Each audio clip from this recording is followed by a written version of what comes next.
Great to have you with us here on WPR News. Larry Mealer here. Hey, it's another Wildlife Wednesday, and there's lots going on in the wildlife area this time of the year. Scott Craven joining us again, Emeritus UW Extension wildlife ecologist. He and I have been doing this program together for a long, long time, and he's back to talk about a lot of news coming out of the Wisconsin DNR. He'll also take your questions about wildlife you're seeing, and you can give us a call. The number's 800-642-1234, or you can send an email with a question or even a photo to talk@wpr.org. We sometimes get some pretty cool wildlife photos when Scott's on board. And looking forward to talking with him. Scott, welcome back. Yes, Larry, I'm here, and welcome to you as well and to all our listeners. It's a wonderful time of year and a wonderful stretch of weather, so there's lots of wildlife activity to talk about. Yeah, there's lots. I mean, migratory birds come to mind. Resident and migratory birds can be, you can see them all over the place now. Well, this is a great time. If you're a seasoned birder, this is a great time of year. If you're a would-be birder or aspiring to get into it, this is the time to be out there. As all birds a lot are already here. The big waves of warblers are yet to come, but all the birds are in their spring finery and their breeding plumage, so they're brightly colored. The leaves aren't fully out yet. The bugs aren't out. It's just perfect. a great time to be out watching these birds. We've had all sorts of stuff in our feeders for the last few days, and almost every day brings something new. I had the first hummingbird yesterday, so that's kind of cool. So everything will be close behind them, and people feel kind of protective about the birds in their yard or their feeders, and I think the human mindset is such that when my rose-breasted grosbeak pairs came back 3 or 4 days ago, it's, oh, our grosbeaks are back. That must be Frank and Sarah or whatever, because it's not necessarily the same birds, but they may have been related and so on, and they could be the same birds. So there's lots of interesting speculation that make people feel good. Kaylee, who has an office right next to mine here at Wisconsin Public Radio, was showing me some photos. She just put one of those little cameras things you can put up on your feeder and take a photo or get a nice close-up, and she was showing me photos of her cardinal and at least a couple of other birds. I can't remember the others, but the cardinal stands out. It's kind of a fun thing to have. It is, and there's also a lot of interest in the various webcams that are around now, so that you can dial up an eagle nest or something else and see what's going on in the life of the birds up close and personal. And of course, everybody's got a cell phone within easy reach, and frankly, the camera in my cell phone seems to be better than the cameras I used to lug around with all the related equipment. So it's very easy to get a picture when you have the opportunity, whereas it wasn't in the past. Not to mention waiting 2 weeks before your film was developed and you got it back. Those maybe I'm dating myself, but anyway. No, that's all right. Well, Rick in Minocqua witnessed. Well, he wasn't looking at birds. I think he was looking at something else. Rick, what's on your mind? Hey, Larry. Hey, Scott. So I'm in Vilas County at the moment, but normally in New Glarus, and I got to concur with you guys on the birds. They're just all over the feeders in New Glarus, and we had a first hummingbird about 4 days ago before we left, and are up here for opening fishing and on a lake, and kayaked yesterday or day before into an area, a bay that normally is kind of covered in lilies and kind of a lot of muck and stuff. So normally there's 2 or 3 beaver huts in this area.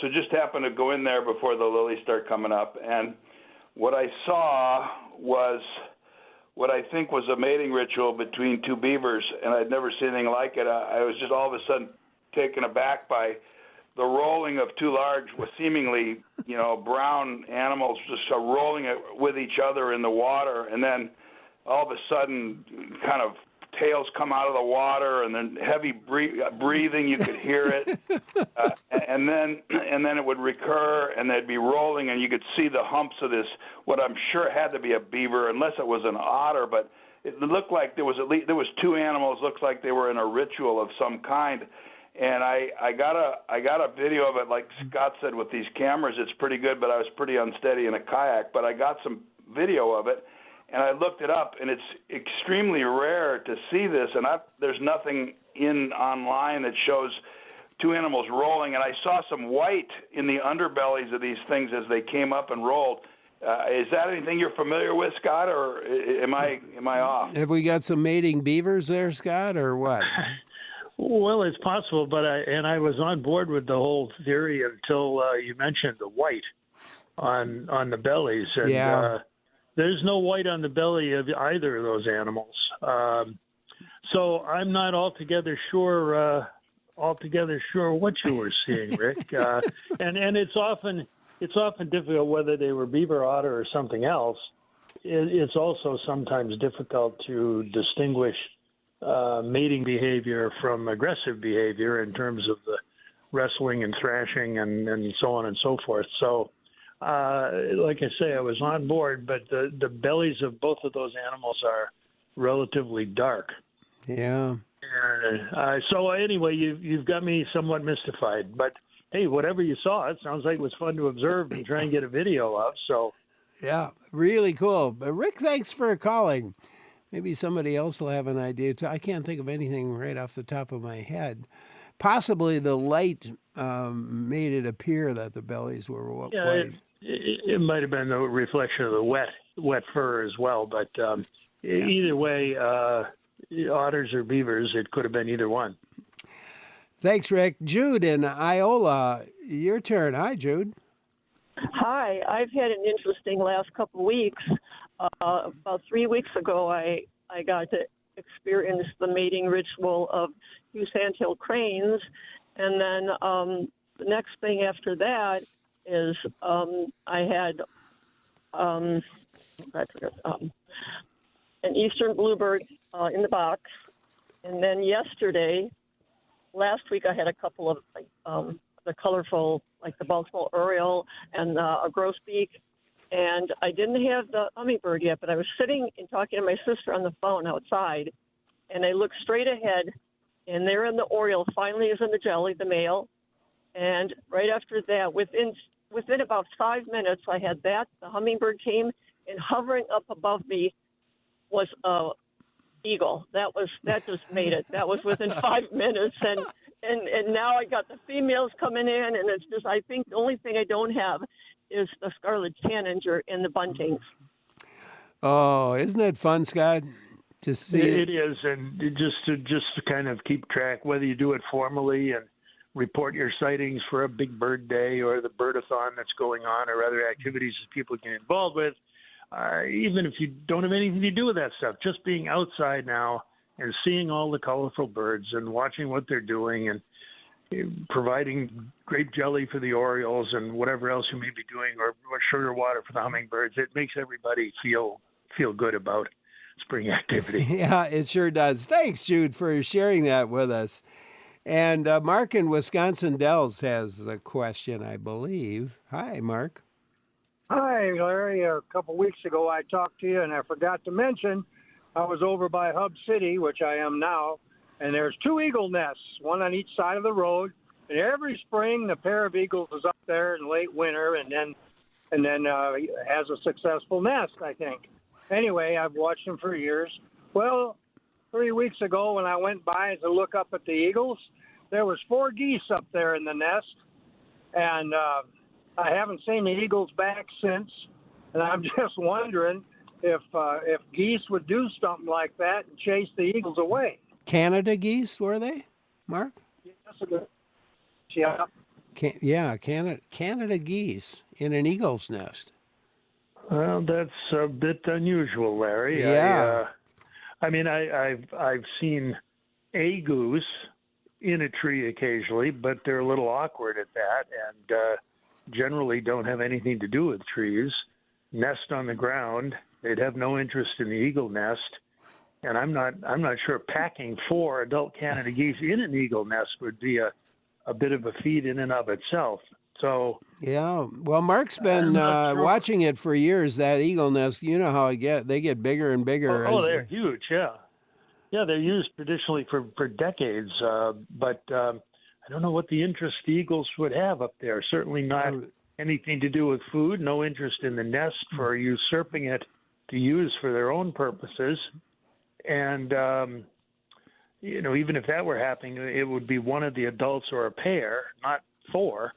So that's an odd one. I guess I'd really like to see a picture of that one. Yeah, I would as well. Mark, thank you for calling. Appreciate your call. Well, we got an email from Vicky in Millador, emailed to say that in March during a warm spell, she heard some spring peepers. And I love the sound of spring peepers.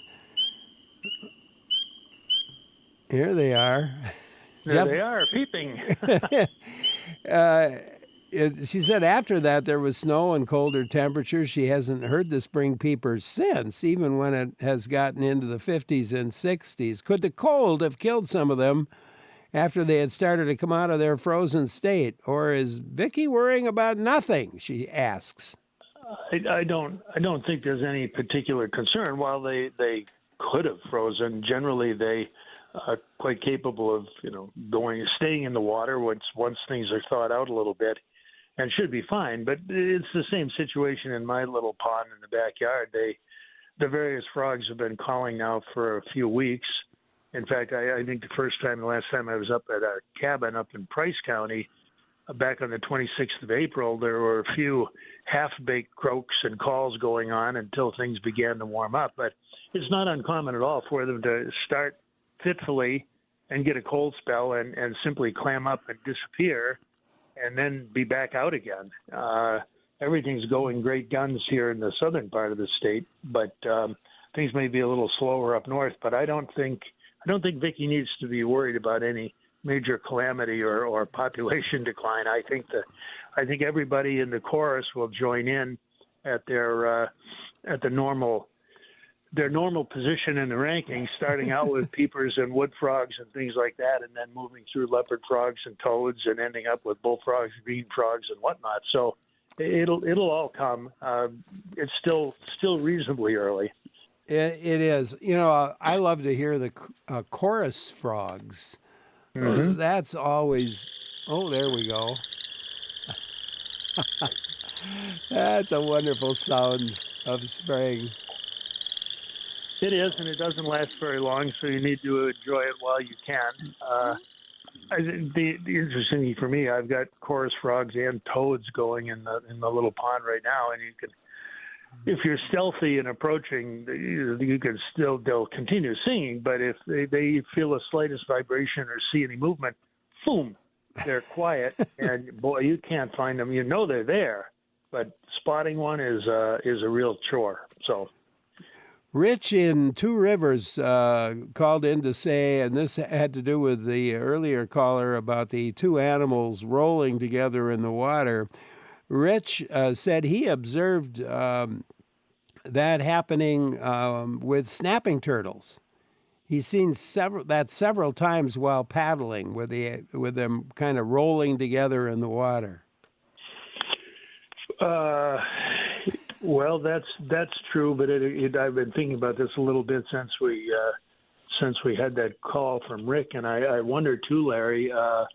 When he said he saw the white belly, the lighter underneath color is much more typical of a big fish than it is. I mean, if he's sure they were furry mammals, that's one thing, but I could imagine a couple of. I mean, certainly people are all gathering up on the Wolf River to see the sturgeon activity, or the muskies jumping over that little head dam on Lake Wingara here in Madison, or other species that may have been involved in some thrashing around in the water and would show a white belly. Yeah, I don't know what you think of that, Larry, but yeah. you've encountered a big fish every once in a while. Usually by accident, but I've had a few roll as they were fighting on my line. Yeah, no, that's true. Big muskies. Was the Fuzzy in Eau Claire has something for us. Let's go there. Hi, Fuzzy. Yes, good morning. Thank you for taking my call. I wonder, Scott, if you could comment on the value of doing some habitat restoration along roadsides, either with prairie plantations, pollinator plantings, or else just minimizing mowing? Well, it certainly, with all the emphasis on trying to help pollinators, things like no mow May and other activities that people have the opportunity to engage in to provide pollinator habitat, roadside development, there are a lot of roadsides in Wisconsin. You start to think about the linear stretch and a 10 or 20-foot border, and all of a sudden that's a lot of acreage.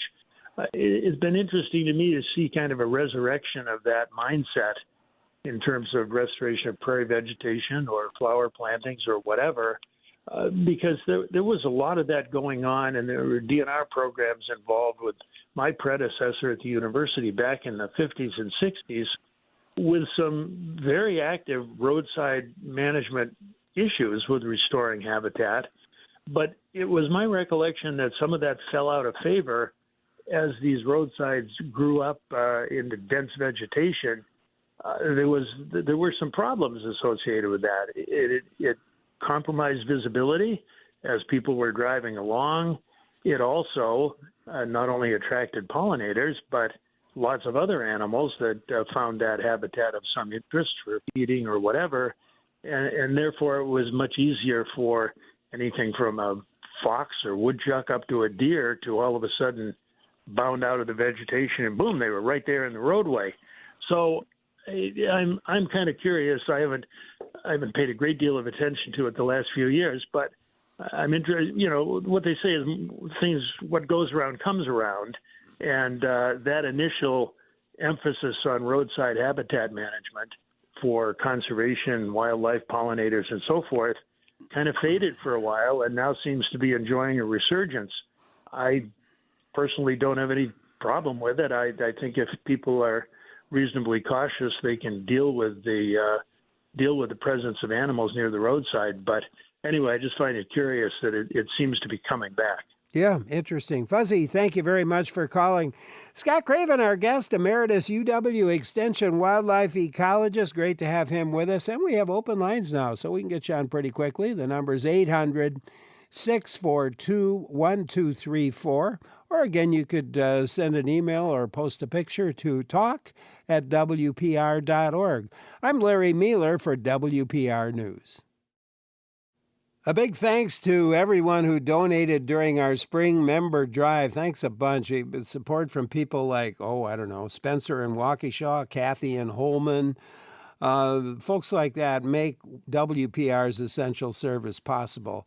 If you missed the drive, there's still time to join in with your gift. Just go to WPR.org. You certainly play an important role in keeping Wisconsin informed, inspired, and connected. And thanks a lot for your partnership. Appreciate it very, very much. Scott Craven, our guest today, we're taking a look at the world of wildlife with him. And Marilyn emailed to say that anyone interested in birds, from beginners to seasoned birders, might want to check out the Horicon Marsh Bird Festival this weekend, May 9th through the 11th. Marilyn says it's a great event. And there are a lot of events going on right now, a number of birding events.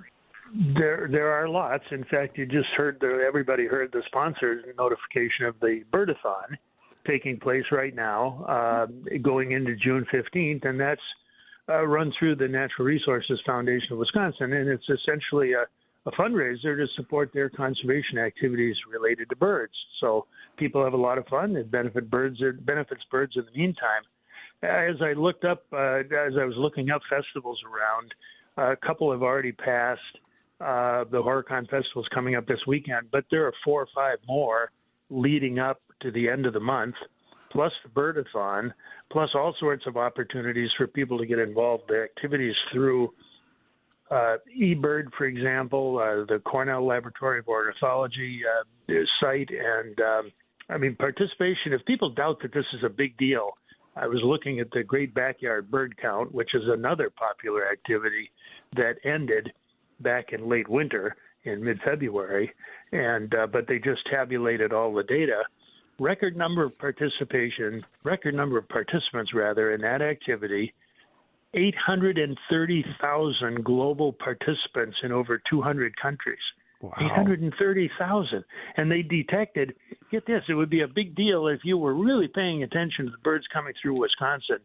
And collectively, we recorded, say, 350 species. That would be fantastic.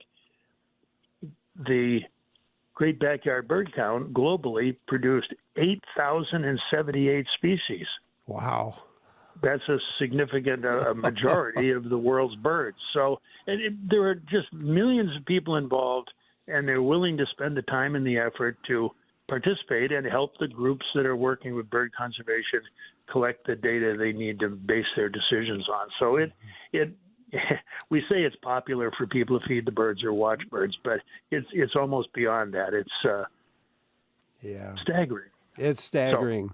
And I just meant Door County Festival of Nature is May 22nd through the 25th. Yep. If you happen to be in Chequamegon Bay area, Birding and Nature Festival there the same weekend. So there is lots going on. As a matter of fact, the end of May, I'll be in Bayfield. The 30th, I believe, we're broadcasting from Bayfield in Bloom. So I'll be looking at the birds in Bayfield along about May 30th with Jill Nadeau and the whole gang.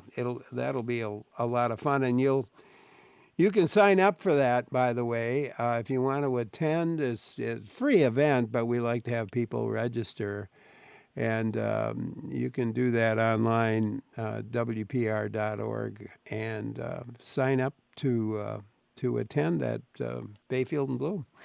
Well, maybe I'll see you there, Larry. I'll be up there a day or two later fishing. Oh, well. With a group of guys. So you never know what's going on. But, well, anyway. It's WPR.org/presents. That's the way, that's the spot to go to if you want to sign up for Bayfield and Bloom with Larry and the gang. That's going to be a lot of fun.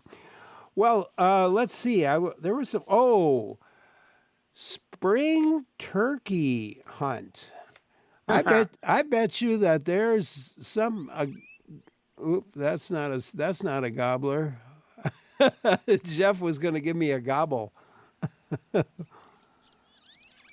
No, we're not here.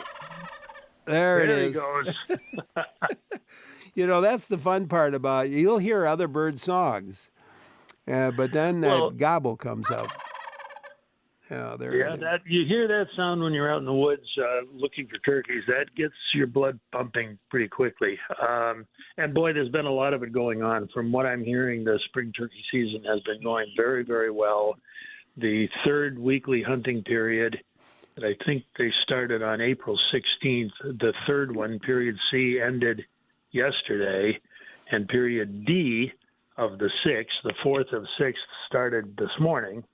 And boy, they're from everything I hear, people are doing very well. Turkeys are being harvested, and we could be on our way to another 50,000 bird plus harvest, which hasn't happened much in recent years. There was some concern about what happening to our turkey numbers, but things seem to be going very well this time around. So, including for my family, it was back on the youth turkey hunt, which was back in mid-April, I think the 13th and 14th. I had grandson from Colorado, grandson from here in Verona, and my son and I and son-in-law, and we kind of went out to his deer hunting land in Grant County, my son-in-law's land, and set up a turkey camp. And the boys went out with their dads early that first morning, and by 9 o'clock, both were back at the camp with great big gobblers, and it was they were a couple of excited kids. First turkey for both of them, and it was a spectacular weekend weather-wise, and from the standpoint of turkey hunting and the kids having a good time. And it's just continued right on in. People have been sending me lots of pictures of big gobblers, and I was planting a few things in the garden this morning, and there was a big tom in a little field I've developed for them to strut in on the property, and he was out there in full strut, just prancing around, and no more than 90 or 100 yards from us planting seeds, and not trying to be inconspicuous. But he was not the least bit troubled. And so anyway, that's an example, though, as you said, Larry, of if you're outside, and quiet or fully camouflaged like a turkey hunter would be, you'll see all sorts of neat stuff this time of year, from turkeys gobbling to pheasants crowing, rough grouse drumming, all the songbirds singing, and on and on and on. And if you're quiet and camouflaged, they will not know you're there. So anyway, again, it's another reason why it's such a great time to be outside. Tom in Green Bay has something relating to turkeys, I believe. Let's go there. Hi, Tom. Good morning. Thanks for taking my call. I live just outside Green Bay, and we got 15 acres, and there a guy was turkey hunting this morning, and he got a turkey, a nice one, about 25 pounds. And after he shot it, the turkey went down. 4 other turkeys came out of the brush line, 4 other toms, and made a tight circle around that dead bird. What the Sam hell's going on with that? A turkey circle. It's pretty common if there are multiple gobblers coming into a hunter calling or whatnot, and they're either coming to the hunter's decoy, especially if they're using a gobbler decoy or a jake, that they may be coming in with the intent of attacking it. And whether they get to the decoy or not, let's say there's a couple gobblers coming in, or in this case there were 3 or 4, and one is shot, turkeys rarely, they're kind of like the proverbial chicken with the head cut off. Usually they, even with a completely mortal wound, there's still some flopping and thrashing around.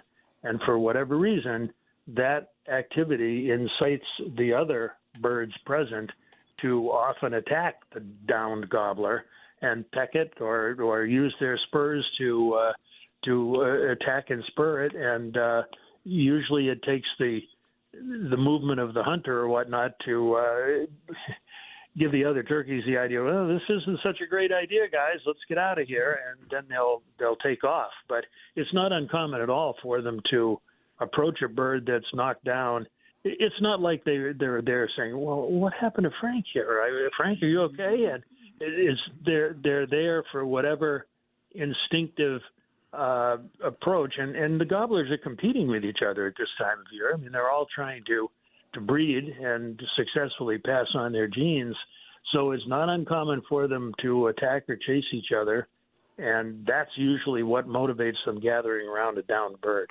Yeah, so, there you go, Tom. Thanks a lot for calling. It's weird, but they'll do it.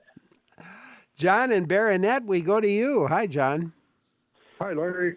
I've been waiting for Scott to come back on. I saw 2 birds. I'm 75 years old, so I've been around this part of the country for a while. 2 little birds that I've never seen before. And when I first spotted them, they were heading from the swamp up into a tree by the side of the road. I thought, wow, those are big hummingbirds. And then I thought, wait a minute. They're like more than twice the size of a hummingbird, but they're the same shape as a hummingbird, built like a cigar. I mean, long, thin bird. Same type of tail feathers, but a shorter, stouter beak. And they were just kind of a gray, tan, sparrow-colored, red-colored, something like that. Wondering if you guys had any idea what I saw there. How long or how big was the bird? They were at least twice the size of a hummingbird, maybe 3 times. Boy, that could be a lot of birds.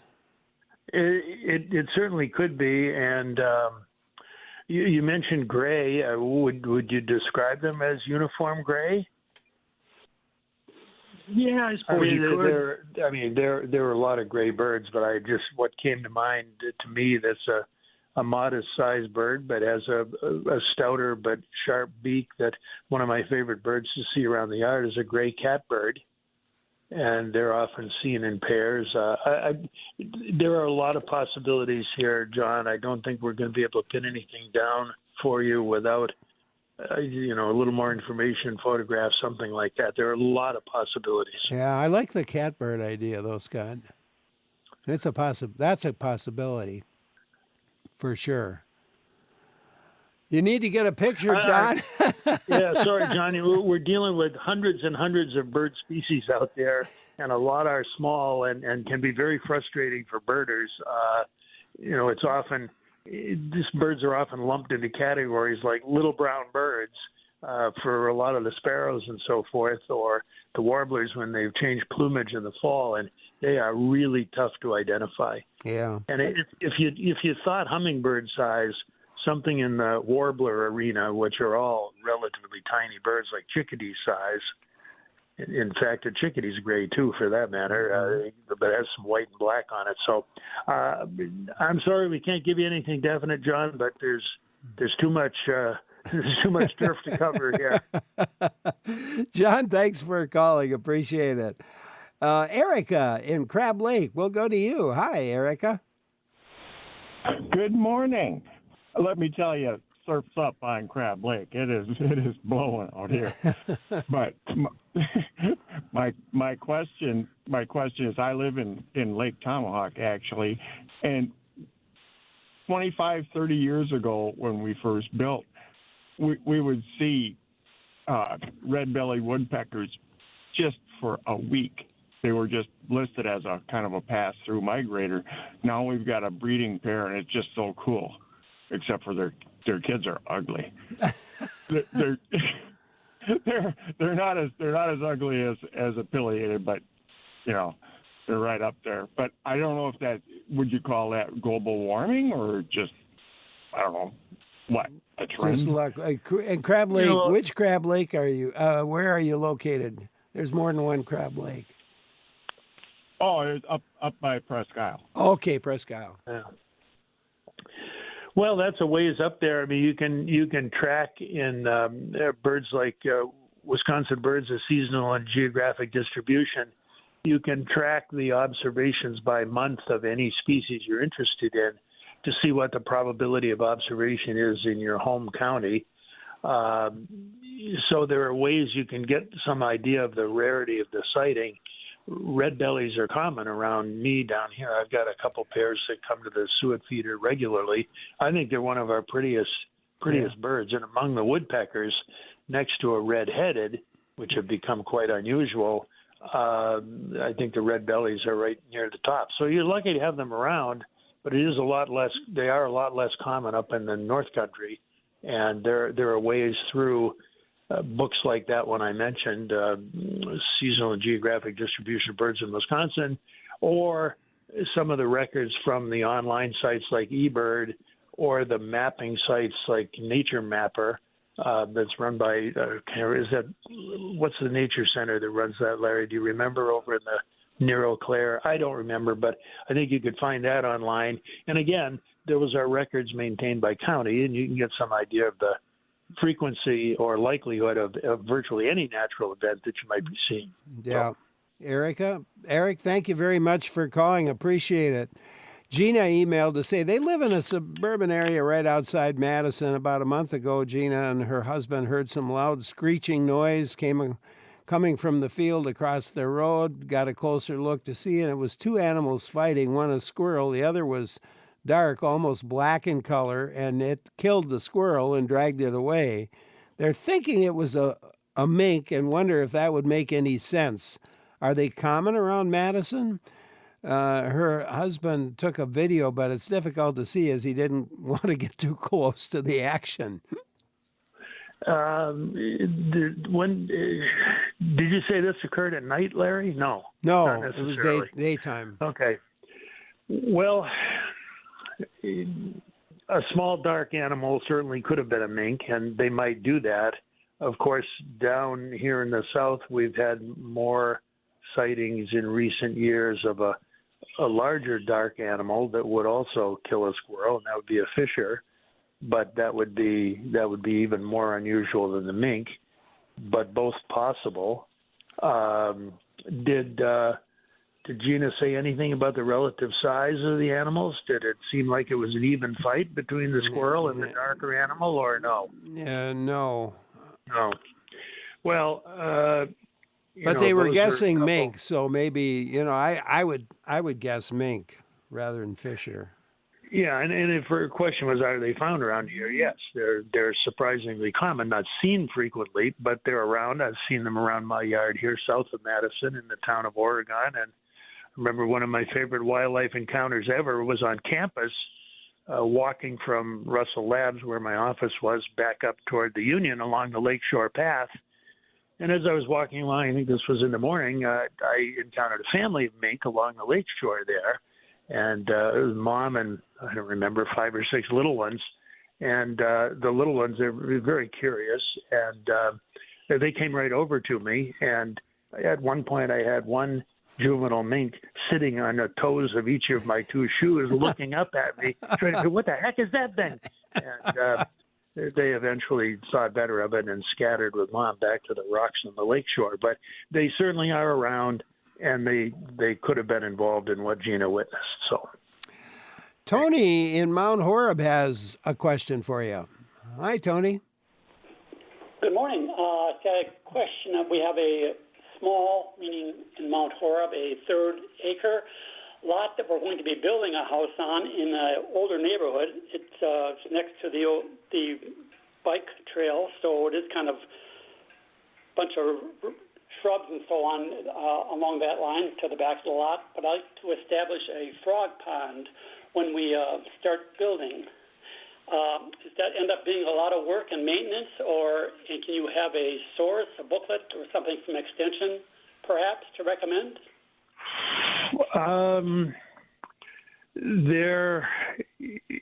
I think the good news, Tony, this can be a do-it-yourself project.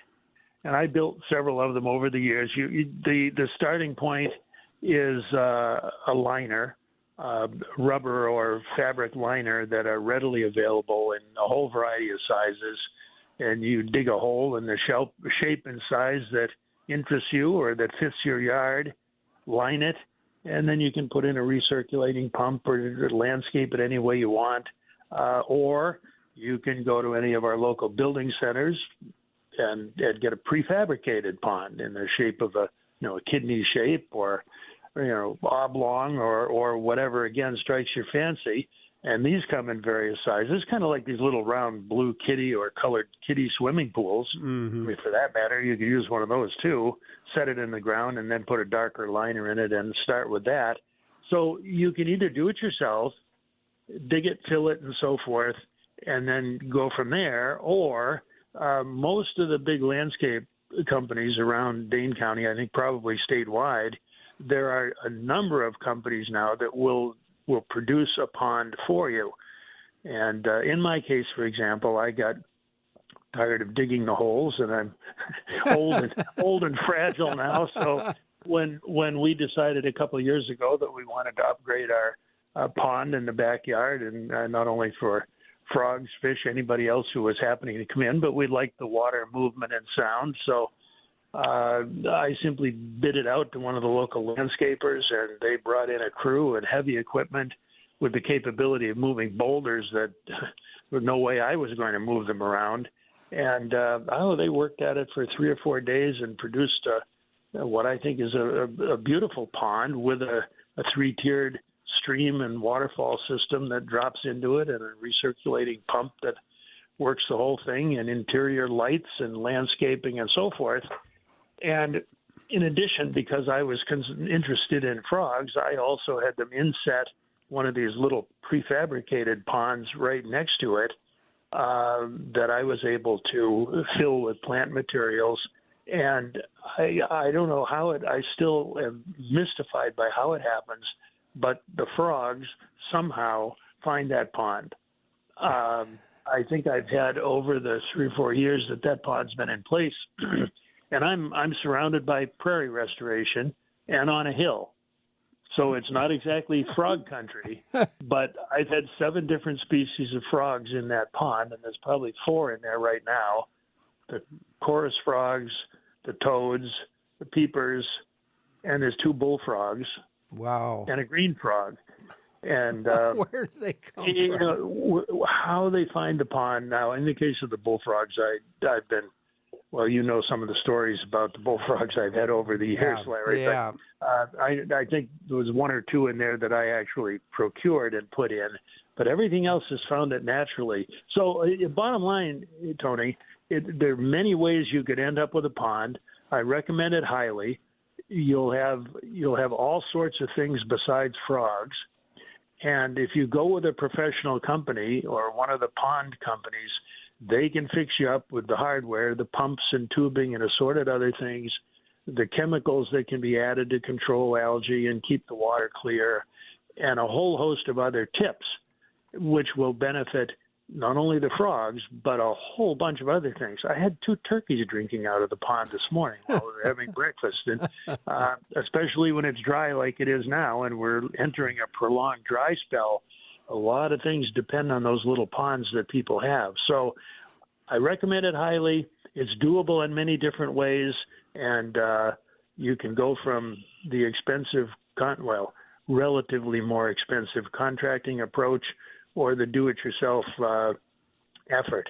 But I really found dealing with the experts to be useful. I didn't know, for example, I put this little plastic pond in and told the people who were here, yeah, I'm interested in frogs. Well, said, they need a certain depth of water to overwinter in. And he said, what will really help the frogs, he said, go to a discount supply place and get a huge bag of kitty litter and dump that in the pond.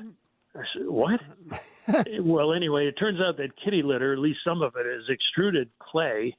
And he said it'll sink right to the bottom, no cloudy water, it won't look muddy. It'll sink to the bottom and swell up, and there'll be a layer of this goo on the bottom of the pond. And boy, the frogs really like to snuggle down into that for the winter. And I've had no problems overwintering my frogs since I did that. So sometimes it pays to consult with folks who know what's going on. Yeah. Anyway, Tony, that was a long answer, but give it a try. You'll like it. Tony, thanks a lot for calling. Scott Craven, Emeritus UW Extension Wildlife Ecologist, our guest. I'm Larry Mealer for WPR News. We're looking at the world of wildlife today with Scott Craven. Just to let you know, at the bottom of the hour, we will be taking a look at a new glacial geology map. I've seen it. It is a dandy, and we'll be talking with a couple of geology professors about that map. Right now, though, the world of wildlife with Scott, and Joe in Eau Claire County has something for us. Joe, hello. Hello. This isn't exactly why I called, but I caught part of the comment from a previous caller about habitat in Eau Claire County. And we have up here a management plan. I guess we're part of a statewide management plan for Karner blue butterflies. And there's little signs along the roadsides that signify where people are supposed to mow. I think this is on the county forest land. And they want to mow it so the trees don't come in, but they want to do it late in the summer so that you're not chopping up the butterfly caterpillars. So that is perhaps what the caller was calling about. Yeah, could well be, Joe. Scott, comment? No, but it's quite possible to, I think, have your cake and eat it too, especially in the case of butterfly management. As Joe just pointed out, if you time the road maintenance properly, it's not as detrimental. Mowing would not be as detrimental to the populations like of Karner blues as it would otherwise. It's really no different than if you've got conservation reserve grasslands. The timing of any mowing is critical to let ground nesting birds do their thing before the mowing equipment comes in. So all of this is you need to know what you're doing so that it's done right. Yeah. Mowing can be very detrimental, but it can also be accomplished and not be detrimental depending on the species in question. Chris in Verona, we go to you next. Hi, Chris. Hey, Larry and Scott. I have, an observation and then a question for both of you. So a couple of weeks ago, I was out with my son helping my father-in-law out in Fenimore. He has a farm out there, and we were just clearing some brush along a fence row, and all of a sudden I hear my son go, whoa, and I look over, and there's this, I'm assuming it's a field mouse. It had a little bit larger ears than your typical house mouse. But the interesting thing was that there were 4 young babies latched on. I assume they were suckling, and we interrupted them, and the mother mouse just dragged them up a small little tree with them just continuing to hold on. It was quite a scene. And then my question is in regards to bobcats. I have my son just actually texted me last night. He lives in Viroqua and said he spotted one last evening out in a wildlife area. And I live in Verona, and I have a neighbor who's a couple blocks away from us. His house is adjacent to a park, and he has a field camera out there, or a trail camera, and he also took a picture of a bobcat. So my question is there a resurgence of the bobcat population in Wisconsin? And if so, just kind of curious what might be helping out the population. Thanks. Okay, well, for the interesting observations, first of all, Chris, the field mouse was probably a white-footed mouse. Most people know them as field mice. White-footed mouse or deer mouse. There's a couple different species, but they have white bellies, and in particular, the white-footed mouse are excellent climbers, and they'll often nest in an abandoned or have their young in an abandoned bird nest that they kind of dome over and occupy that. So it doesn't surprise me at all that it climbed very well and the young were hanging on for dear life. Interesting thing to see. As far as the bobcats are concerned, it's not as much a resurgence of the population in the state as it is an extension or expansion of the population into southwestern Wisconsin. And this has been going on for quite a while. So it's not at all unusual anymore to have the observations that you've made of bobcat photos on trail cameras or encounters with them or whatnot. The DNR in the last year or so has completed what they call their southwestern deer study, where they were also working with various predators, scavengers, and so forth, and they caught lots of bobcats as part of that study in southwestern Wisconsin in the driftless area. So I wouldn't say they're necessarily all over the place, but they're certainly not an oddity anymore, and they're doing very well. So, and they probably are not there because of anything we did. That's a normal range extension, and the habitat is quite suitable for them. So bobcats in the southwestern part of the state are here to stay. Yeah, they are indeed. Chris, thank you so much for calling. Scott, I don't know if you got a video yet of, and if you haven't or haven't had a chance to look at it, but there's a video of a dark-colored animal running off with a squirrel in its mouth, and the listener wondering if it's a mink. And it's a little hard to say, and I tell you what, you can take a look at it over our news break maybe, and then have a response when we come back from it. I did want to, someone else emailed, how does the harvest of turkeys help the population?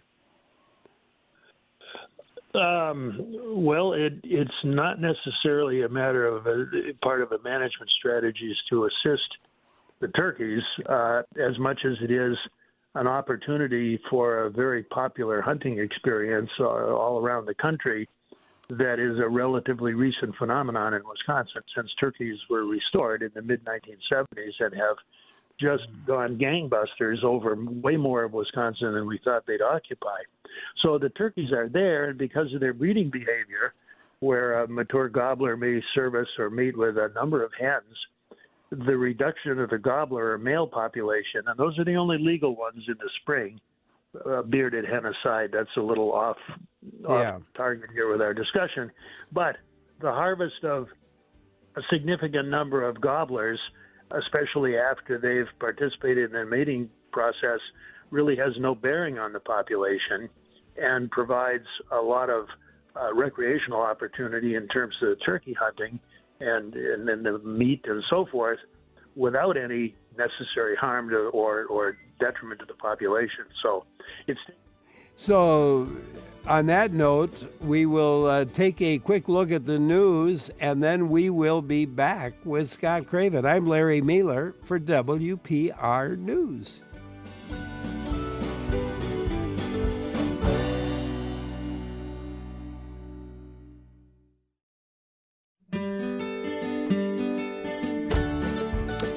continuing with our Wildlife Wednesday program here. Larry Mealer with my guest, retired UW Extension wildlife ecologist Scott Craven. He's here to answer your questions about animals, wildlife, habitat, conservation efforts, all kinds of things. Give us a call with your questions or comments, or maybe an experience to share. The number to call, 800-642-1234, or send an email to talk@wpr.org. It's talk@wpr.org. Scott, did you have a chance to look at that short video? Yes, I did, Larry. It was and it was a mink. It looked like it to me. At first, I thought, well, it's got a big tail, but no, that was the squirrel's tail. It was, for those who are just tuning in, it was a listener sent us a short video of a dark-colored animal running off with a squirrel in its mouth and wondering if the animal was a mink. And the sender did not say where the video was shot, but I don't think it makes any difference. No, mink are widely distributed, and it was, in my opinion at least, it was definitely mink. And I guess that answers the question from Gina back a while back for the same kind of question where they saw two animals fighting, one of them dark. And so anyway, mink. Yeah, mink for sure. Jeannie in Monona said they recently set up a good-sized bird bath in their yard under a large red oak tree, currently a sunny spot. They haven't seen much, if any, day activity compared to a smaller, more sheltered bird bath they have. However, they have found entrails and skin or fur pieces hanging over the side in the water. Any idea what bird might be using it for a meal site? I'm guessing it's some bird of prey. And is there any chance other smaller birds would use it in spite of the intermittent ghastly remains? Well, that may be a little discouraging for a bird coming in to get a drink or take a bath, but that in years past, it was fairly common observation to find remains of prey from small mammals to other things, and usually that was attributed to crows. Yeah, for sure. So anyway, it does happen, and it's a little disconcerting and does affect water quality in the bird bath. So I think it's a matter of keeping a vigilant eye on the bird bath, and when it needs cleaning, clean it out, and the birds will eventually utilize it. The bigger, deeper bird baths, though, sometimes make the birds a little nervous if they can't, bend over enough to just get a drink, and going into deeper water for a bath is problematic for them. So yeah, absolutely. Dennis, if that's an issue, or if she wants to try something, get a flat rock that will fit in the bath, but either be slightly exposed or just below the surface, so the birds have a little more surface area to work with. Back to frogs for a minute. Dennis in Two Rivers emailed to say frogs move half a mile or more from rivers. He's seen that. If they find a pond, they might live there, especially if they like it for hibernating. And you certainly would agree with that. Absolutely. They can cover some ground. Let's see. Jim and Mauston email. They shot one of two toms while 8 to 10 jakes stayed back out of harm's way. The jakes just attacked the downed tom and got their licks in. So that goes along with what you were talking about earlier. And Ken in Little Chute sent a photo of two turtles frolicking last spring at Hartman Creek State Park. I saw that as well, Larry, and I guess frolicking is one interpretation, but there certainly could be others as well. Oh, man. Snapping turtles have a nasty disposition. I'm not sure frolicking fits into their vocabulary very well. Mark, hey, Larry, if we get a chance, the opening of the fishing season and the final tally on the deer season may be of some interest to the listeners. And I one more question, and before we go to that, Mark had emailed to ask if bat houses really work. Well, absolutely, but I guess it depends on what the goal is. if, for example, people were thinking, oh, more bat houses would help bats in the face of white nose syndrome, the disease that's been so damaging, then that's probably not the case. But in terms of providing alternative housing for bats that are displaced from an attic or looking for a new colony site or whatnot, they certainly work and will be occupied. If folks who are trying to deal with an existing colony in a barn, shed, attic of a home or whatnot, are thinking they'll put up a bat house and the bats will voluntarily vacate a nice, comfortable, warm attic to live in a small box on the side of the house, that probably won't be the case. But in terms of providing roosting sites for bats, they work very well, and there are many different designs, and they've become very popular. Let's turn our attention to fishing. I didn't get out for the opening weekend. My daughter was high jumping in her last track event on Saturday before she graduates from college, so I missed it. But how was the opening weekend for folks? Well, good question. I missed it too, but not for as good a reason as you had, Larry. Actually, we were turkey hunting. That worked out okay too. But the bottom line is, fishing is incredibly popular in Wisconsin, and there were a couple of things that have happened leading up to the opening day this past Saturday on the 3rd of May that people might be interested in. One is kind of the premiere of the Wisconsin Fishing Finder.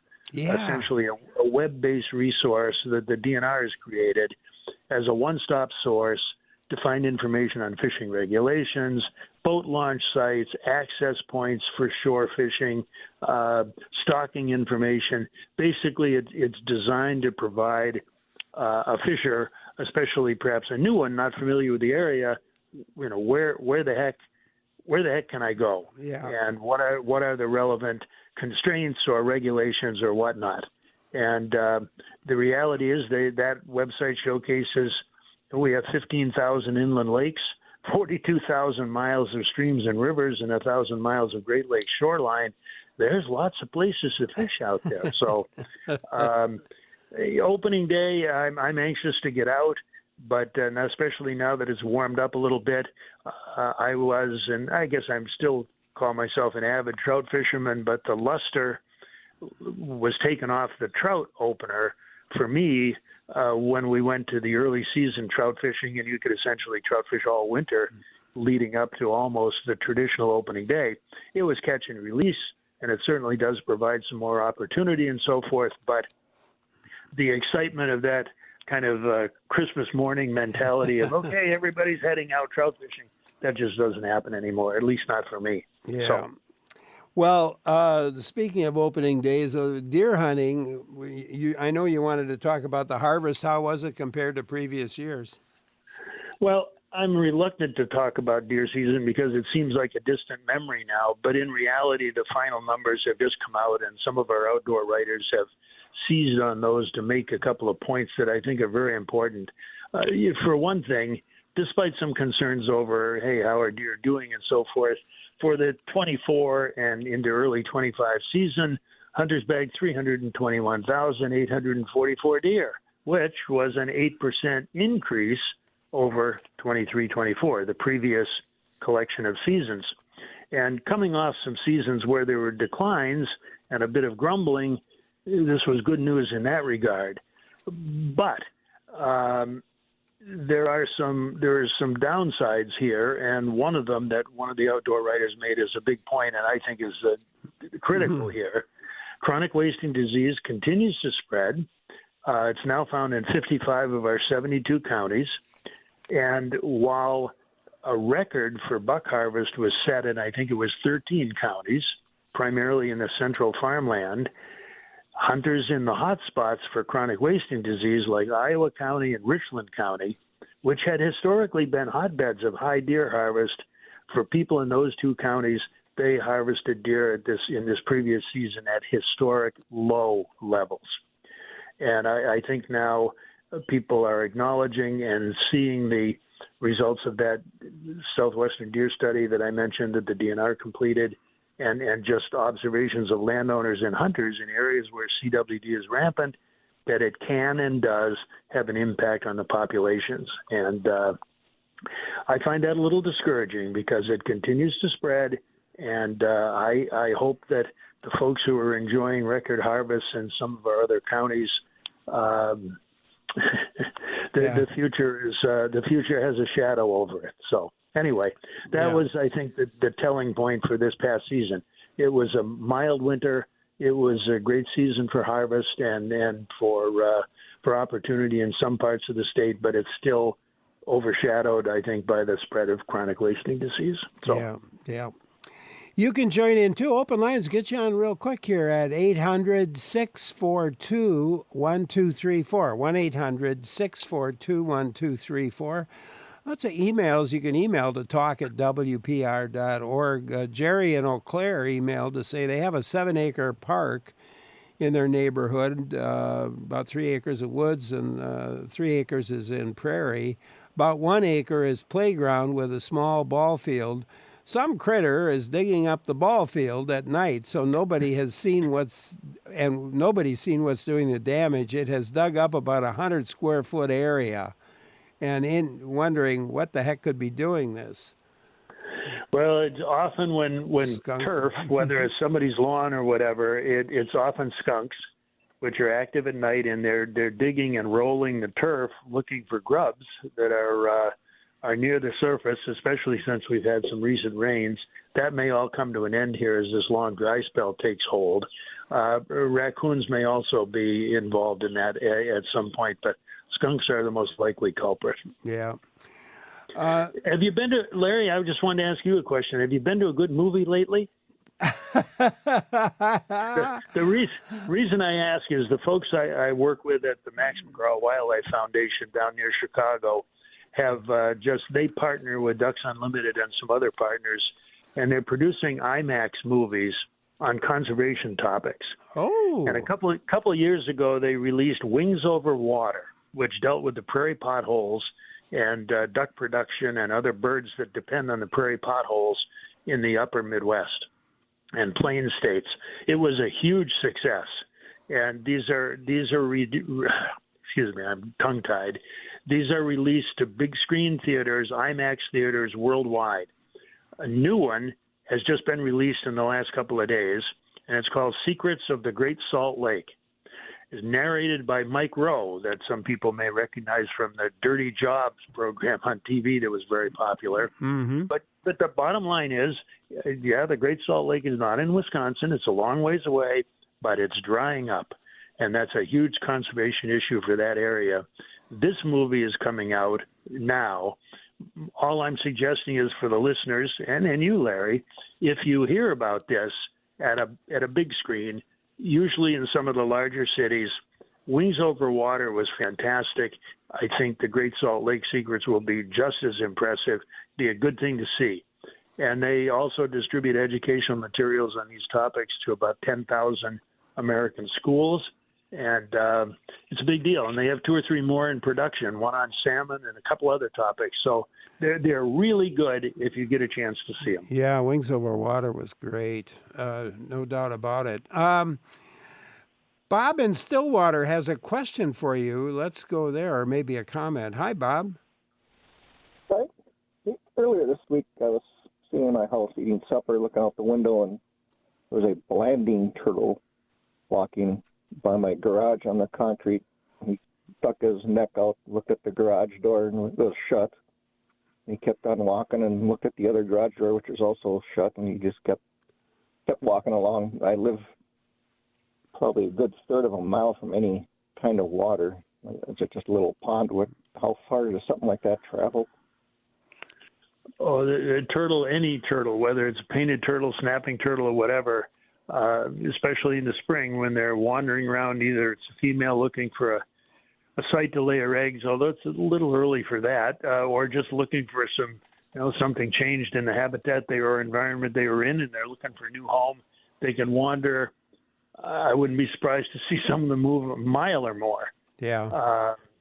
So it happens, and they look out of place, but they seem to know they seem to know where they're headed, or at least they know what they're looking for, and then they need to intersect it, whether it's by chance or by design. But I doubt that it had much interest in your garage, unless it was looking for shade or something. But Blanding's turtles are, a bit on the unusual side, and hopefully it found a new home. Yeah. Thanks, Bob. Appreciate it. Luke in central Wisconsin, your turn. Hi, Luke. Hi, Larry. Thank you again for taking my call. I know you guys talked about woodpeckers earlier in the show. I was wondering, we live on a family farm, about 180 acres with a river that runs through it in central Wisconsin, and we hear this woodpecker when we're out and about in the fields, doing spring work, and it hits so fast. It's literally like, like 30 beats or 30 hits a second. Do you have any idea what kind of woodpecker that might be? Well, probably marking some territory. Yeah, in spring. I mean, most of the common smaller ones, they're downy, hairy, and so forth, can wrap on a tree with amazing rapidity. I thought you were headed down the road of one that people often hear in the spring and complain about is the yellow-bellied sapsucker, and they have a very distinctive kind of a rapid beat, and then it tails off and becomes a degree and so forth. And that's typical of a sapsucker. People are unhappy about them because they do a fair bit of tree damage. They're doing the digging to attract or the sap. You got a call there, Larry? We had a call of something, but I'm not sure what it was. I don't know what it was. Oh, the yellow-bellied sapsucker. Yeah, they also call, but their tapping sequence is very distinctive, and that's where I thought you were headed. But they end that rapid sequence you were referring to with a very slow and deliberate tapping before they quit. Interesting. Easiest way when you hear that, Luke, in the woods, work your way toward it, especially with a pair of binoculars, and you'll see who's up, who's at it. Yep, you will indeed. Luke, thank you. Tim and Toma, your turn. Hi, Tim. Hi, Larry. Glad to talk to you. Well, glad to have you on. Situation. Oh, yeah. Here's a situation I ran into. I'm an interstate trucker. I went on vacation for 2 weeks. I came back. I picked up my truck Saturday. I went to make a pickup. And when I got into Chicago, on the back of my truck, there was a bird's nest with 3 robin's eggs in it. Oh. So I said, well, the mother must be going crazy saying what happened to not only the eggs, but the truck and the nest and everything. So I got back to where I had parked it, and I took the nest off and put it at a tree, maybe 100 yards away. Now, out of curiosity, is the mother going to stay around and look for it, or is this a lost cause where everything has moved on? I don't want to be a downer here, Tim, but my suspicion is that that's a lost cause, and that the bird doesn't necessarily mean it moved on and left the area, but it may have moved on. Birds lose their nests for a whole variety of reasons: predators, windstorms, and a variety of other things. And unlike humans, there's not a mourning period or any awareness of that. It's just, the nest is gone. The instinct is that there's kind of a recycling period, and all of a sudden they re-nest. And she'll have another nest and another clutch of eggs, and hopefully raise them successfully, and all is well that ends well as far as that robin's concerned for the year. She's done her thing. But I think the likelihood that with that nest being disappeared for a period and then being restored, that robin is going to find it and know what it is and so forth, probably not likely. Thank you very much for calling, Tim. Appreciate it. Jan in Racine emailed to say Jan's heard several people comment on flying squirrels at their bird feeders around Racine. Jan's wondering, how common are they in southeastern Wisconsin or anywhere else in the state? And what's the best way to attract them? Well, they're reasonably common in most parts of the state. We have two species in the state, the southern flying squirrel, which is on the smaller side, a little bit bigger than a chipmunk with that big broad tail that they glide with and use as a rudder. And then there's a larger one up in the north that's become quite uncommon, the northern flying squirrel, which is quite a bit larger. But anyway, they're out there and relatively common, but they're about as strictly nocturnal as any Wisconsin animal, and most people are simply not out observing or seeing them when they're active in the middle of the night. When people do see them is when they put out a feeder, especially a shelf feeder or something that the squirrels can glide into from a surrounding tree and sit there and eat.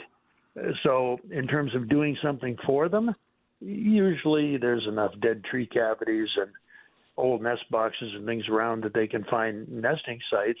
But a bird feeder, well supplied with sunflower seeds and maybe some raw peanuts and assorted other things, would be very attractive to the squirrels. And if you can condition them to enough light that you can observe them, they're kind of fun to watch. They're cute little things. They have great big eyes and they're very soft and very attractive little animals. So if you get them and can see them, then you're lucky. Some people use a red filter on a spotlight. The red light doesn't seem to bother them as much as bright white light, and sometimes that'll help you get a good look at them or be able to observe them. So. Yeah, that's pretty cool. That's a cool way to wind things up, Scott. Always a pleasure. Get out there and do a little more turkey hunting and a little more observing of nature, and we'll hear your next report in a couple of months. Thanks, Scott. Sounds good, Larry. Bye-bye. Scott Craven, our guest today for this Wildlife Wednesday, is a UW Extension wildlife ecologist, retired. And he's been talking with me on the air for many a year. It's always fun to have him with us. Coming up, we're going to take a look at a new dandy Wisconsin geology map. That next. I'm Larry Mealer for WPR News.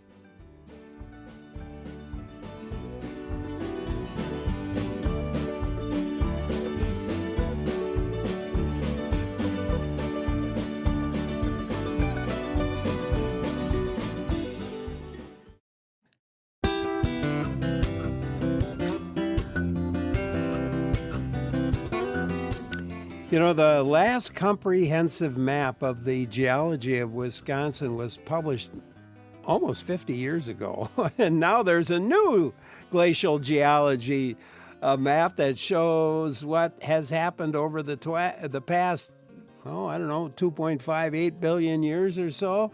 Larry Mealer here, and a couple of guests who've been involved in this. J. Elmo Rowling is one of them. Elmo, welcome. Great to have you with us today. Hey, thanks, Larry. And Eric Carson. Eric, welcome. Thanks, Larry. Good to be here.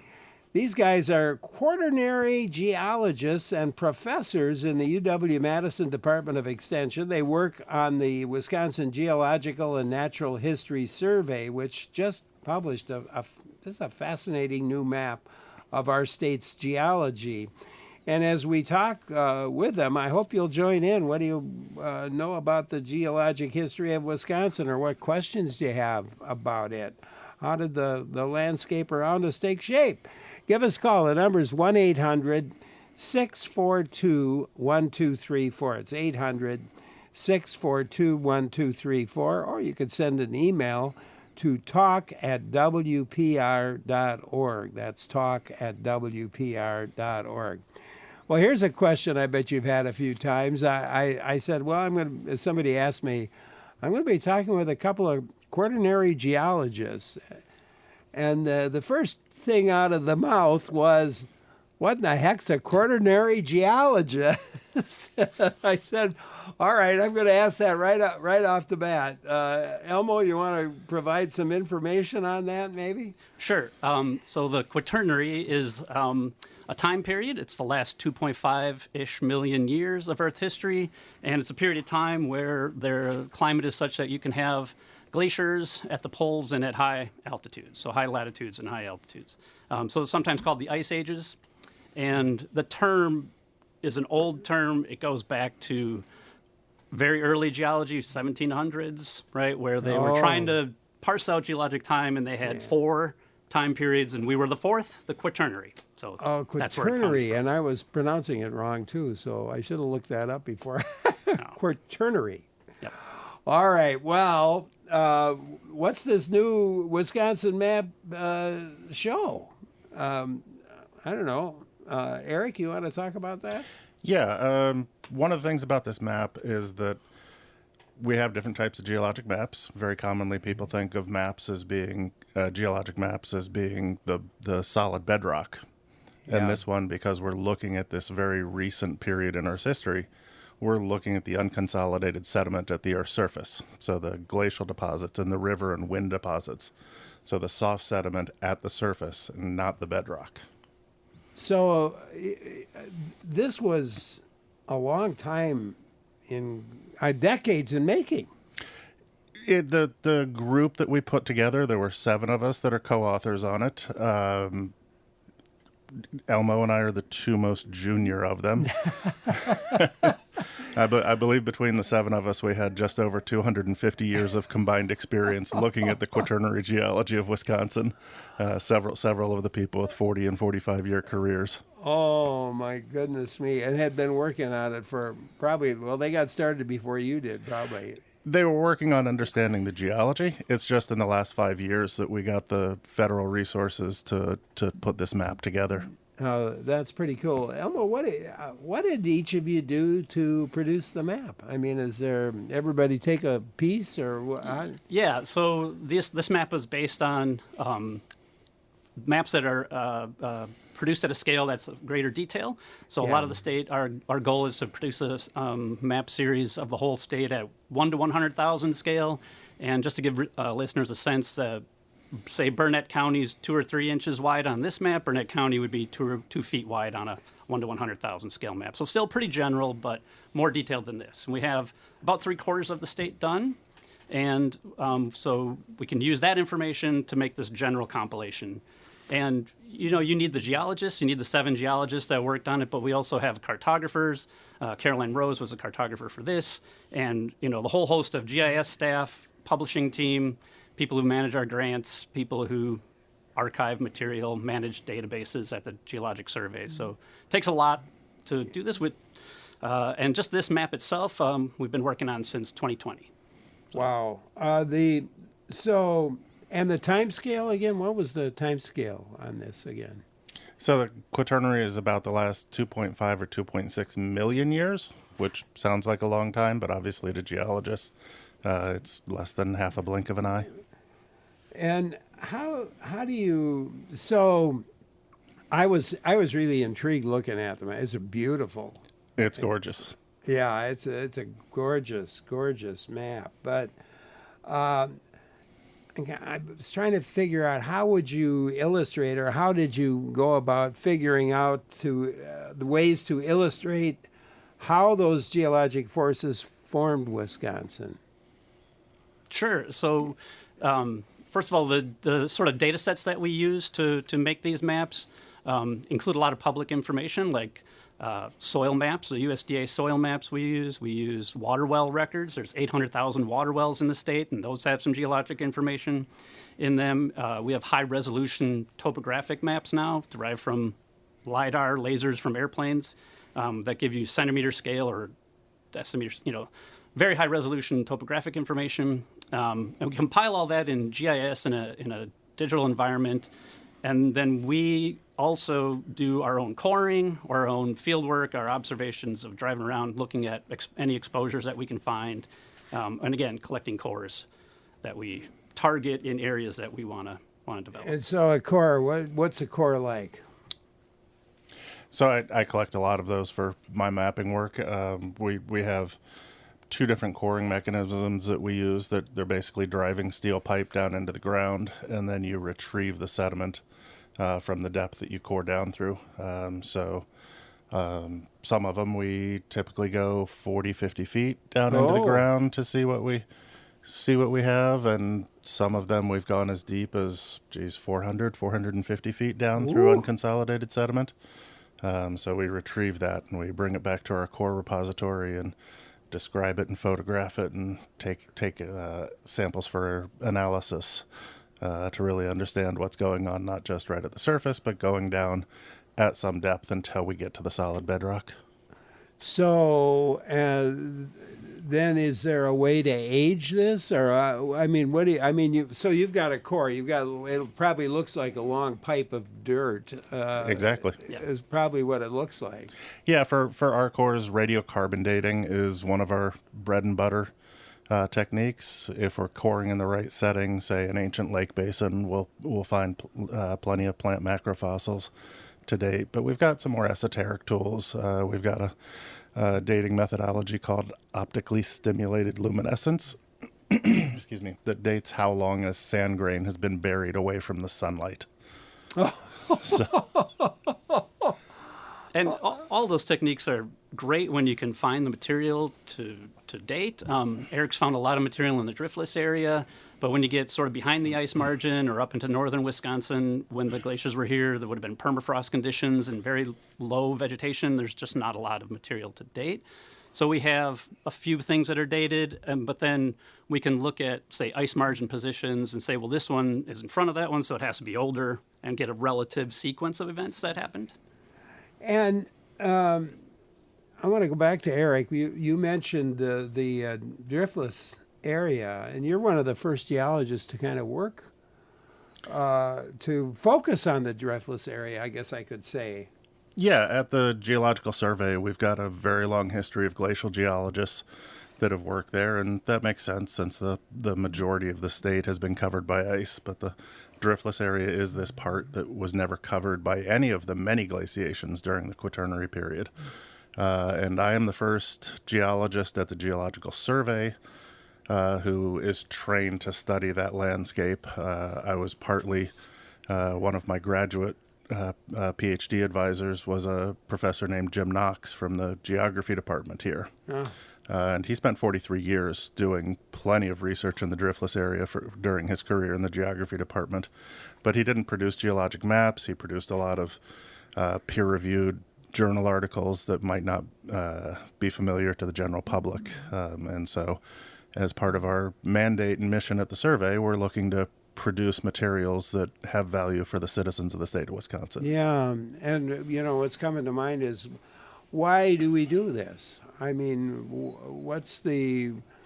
how is it used? Well, this map is an outstanding teaching tool. It tells a broad story of the history of the state.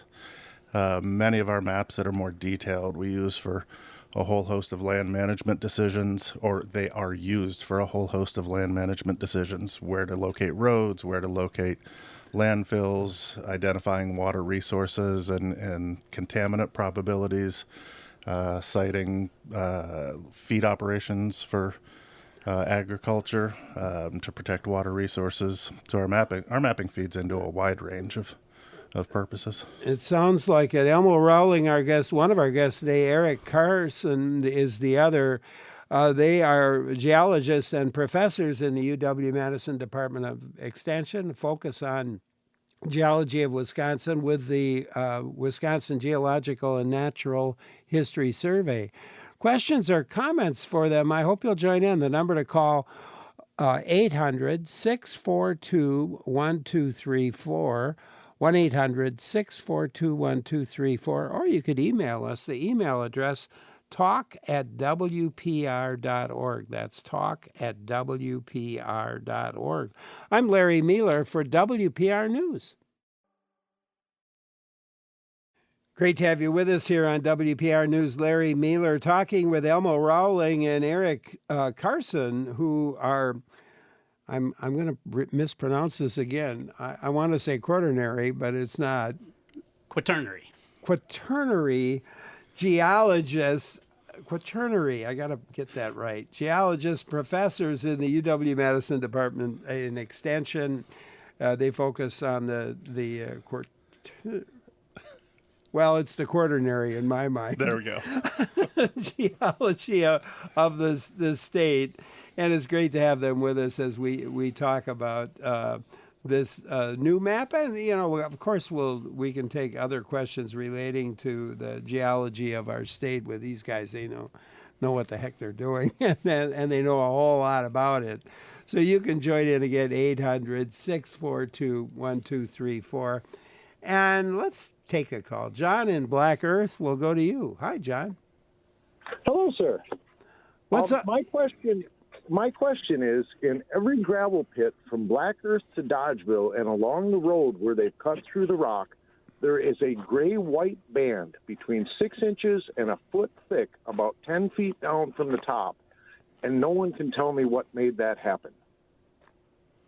Is that in the sediment? It's not in the rock? Sometimes the quarries are rock, sometimes they're sediment. It sounds like sediment.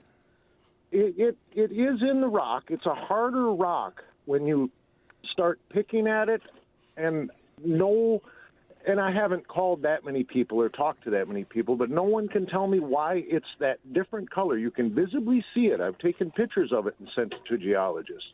I'm wondering if, like, a volcano went off a million years ago or what. Well, I don't know. Eric, what do you think? Yeah, one of the quick problems with answering that is that there's so much topography in the driftless area that as you go from Black Earth to any other place, you're going up and down through the rock layer. And so we're not exactly sure what layer that might be. And I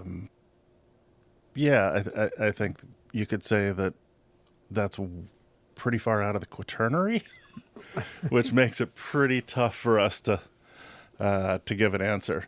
We're looking at layers of carbonate and sandstone there, so it very well could be a layer of carbonate that's heavily calcified that gives you that kind of banding look in it.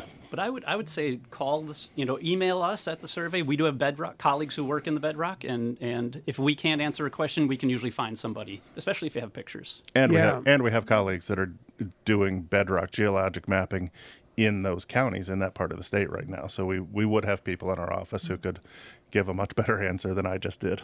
So how would they what's an email address, or do you guys have a website that they can go to and if John could send an email that way? Or? Yes, if you Google WGNHS, that's for Wisconsin Geological or Natural History Survey, or just Wisconsin Geological Survey, you'll find our website. You can Google one of our names, and you'll probably find the Geologic Survey's website there too. And if you go to our staff page, it gives a 1 or 2 sentence brief about the work that we do. So there are people who are identified as bedrock geologists on our website.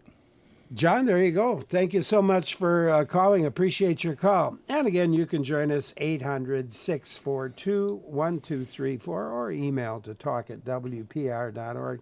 You mentioned, how many ice ages did we have in the Quaternary era? Well, one of the problems with trying to figure out how many ice ages there were on land is that every time a glacier comes, it kind of erodes out the record from the previous glaciation. So people who do research in ocean settings kind of have a continuous sedimentation, and they come up with numbers like in the 20s over the last 20-ish glaciations in the last 2.5 million years. We have evidence for at least 3 in Wisconsin, one something around 800,000 years or older than that, and then we have a little bit of the Illinoisan glaciation in Wisconsin, but most of the state is covered in the last ice age, deposits of the last ice age, which was the late Wisconsin glaciation. And in fact, as Eric mentioned, there's always been glacial geologists in Wisconsin figuring this stuff out, and the last ice age is named after our state. And the driftless area was an area that was not glaciated, or not as often glaciated? To the best of our understanding, it was never glaciated. And that's why it's got the cool topography. It's got the cool topography. A good friend of mine just described it to me not too long ago as if you're to travel from Pittsburgh to Denver, driftless area is the only place with enough topography for you to fall off and die from it. Well, I'll tell you one thing. If you're biking out in that area, You'll feel the burn. You feel the burn. Although I've noticed compared to northern Wisconsin, biking up there, sometimes you've got some high hills, but then you go straight down. There, in the driftless area, you go up a long time, but then your down time is long and longer.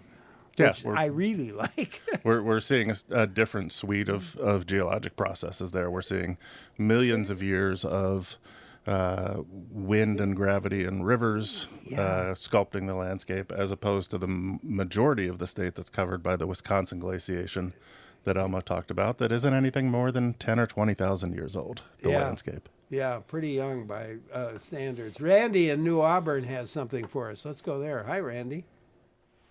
Yeah, hi there. I live in New Auburn, and we have the Ice Age Trail running through here. We have a lot of perch lakes, and it seems like the glaciers kind of stopped moving through here, and it's Eau Claire area is kind of the area where the driftless kind of starts, and I'm wondering why you think the glaciers did not go through the middle of the state and why they conked out in this area. Sure. So the recent thinking on that, sort of like, why do you have a driftless area, right? Is most of the Great Lakes are a function or were formed during the ice ages. So Lake Michigan was probably a low river system that the glaciers took advantage of and flowed into and carved out a lake basin. But the Lake Superior Basin is a much older basin. It's a rift basin that is older than 1 billion years, with a B, and so there's always been some low area there. And when the glaciers enter Wisconsin, ice is diverted a little bit to the southwest from that basin. You have to fill that basin. You have to get up and over a bedrock divide to spill into northern Wisconsin, and you just don't have enough time to get all the way to the driftless area, I think, is the most recent kind of thinking on that. And when we think about how glaciers flow compared to water, water flows by gravity. Glaciers actually don't. They flow by the pressure of ice behind them from the center of the ice mass, pushing them forward. So ice can flow uphill. So ice coming out of the Green Bay lowlands came all the way down here to Madison. And ice coming down the Lake Michigan lowlands flowed all the way down into Illinois.